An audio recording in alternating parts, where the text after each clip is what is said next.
వరంగల్లో మానవత్వం వెల్లివిరిసింది. తండ్రి అంత్యక్రియలు చేసేందుకు తన మతం అడ్డొస్తోందంటూ కుమారుడు నిరాకరించగా ఓ ముస్లిం మహిళ సహృదయంతో హిందూ సంప్రదాయం ప్రకారం అంత్యక్రియలు జరిపించింది.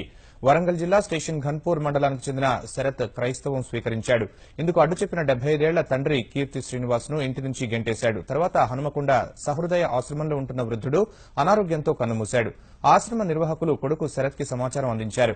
తండ్రి మృతదేహం వద్దకు వచ్చిన కొడుకు తాను మతం మార్చుకున్నందున అంత్యక్రియలు నిర్వహించలేనని చెప్పాడు. మలి సంధ్యలో ఆ వృద్ధుడిని ఆదుకున్న ఆశ్రమ నిర్వాహకురాలు యాకూబీ హిందూ సంప్రదాయం ప్రకారం అంత్యక్రియలు నిర్వహించారు.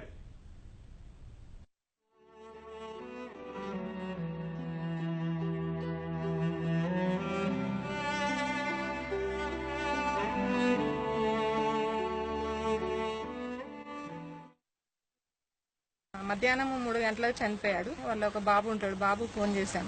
చేస్తే నైట్ వచ్చాడు. వచ్చి మేము క్రిస్టియన్స్లో దిగినాము, మాకు వీలు